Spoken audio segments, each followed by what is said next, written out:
Hello there! Today I want to talk about the 6th largest navy in the world in the year 1989.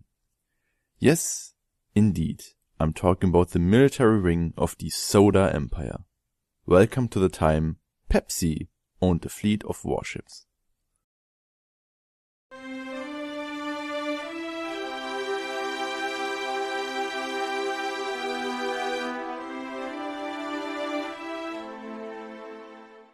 How did it all begin? With a very smarty man, of course. Nikita Khrushchev had just invited US Vice President Richard Nixon to Moscow. He wanted to debate his frenemy in a model kitchen, hence we call this the kitchen debate. The point of this debate was economics, as well as trying to clear up misconceptions about each other's systems.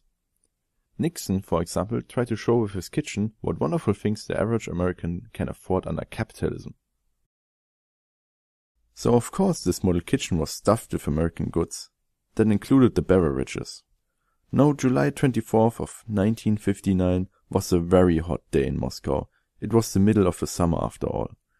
Comrade Khrushchev got a little thirsty and needed a drink. What fortunate coincidence that there was a Pepsi right there.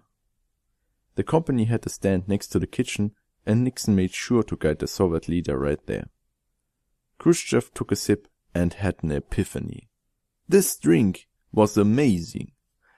Donald Kendall, head of international operations at Pepsi Cola, must have been through the roof too, seeing this. But let's not get ahead of ourselves.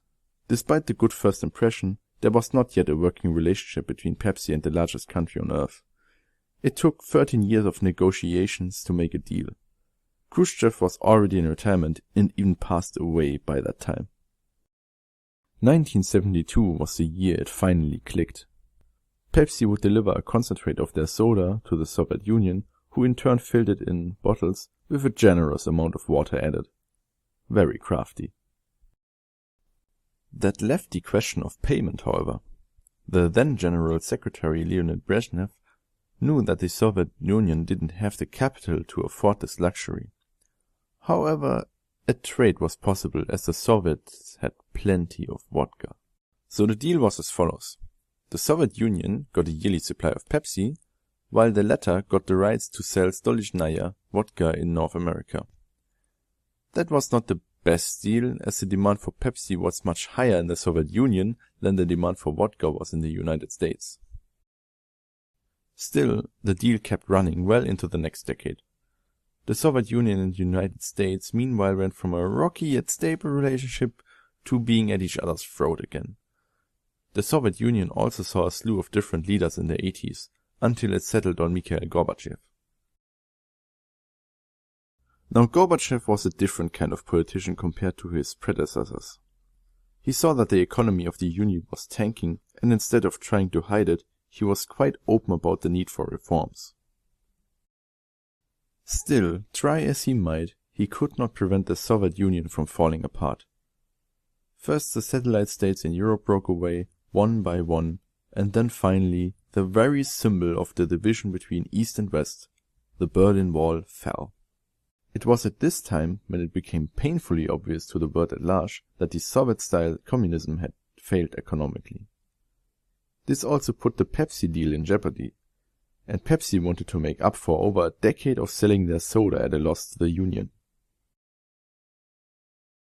It did not help that Americans boycotted Soviet products in protest of the 1988 Soviet invasion of Afghanistan.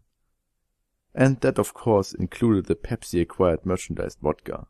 So the already questionable deal became a lot worse for the soda company. Gorbachev knew that he did not have the money to pay up. But again, a trade could be done. This time, not beverage for beverage. No, the Soviet Union let Pepsi, a privately owned company, buy 17 submarines, 1 frigate, 1 cruiser, and 1 destroyer. This deal instantly made Pepsi the owner of the 6th largest navy on the planet. And of course, they would use it to declare open war on Coca-Cola. The fleet landed in Atlanta and laid waste to their now outclassed rival. Okay, the last bit was a joke. But Pepsi did own the listed military vessels. They however sold them off quickly to a Spanish scrapping company. They also bought some oil tankers, which they sold and leased to a Norwegian oil company. Donald Kendall, by then CEO of Pepsi, quipped to Brent Scowcroft, President George H.W. Bush's national security advisor, "We are disarming the Soviet Union faster than you are." Speaking of Kendall, he would later, in the year 2004, be awarded with the Order of Friendship by Russian President Vladimir Putin for introducing Pepsi in Russia and thus laying the foundation for a peaceful business relationship between the superpowers. That wasn't Kendall's only involvement in politics, by the way. After their trip to Moscow in 1959, Kendall remained a close advisor to Richard Nixon even after the latter became president himself.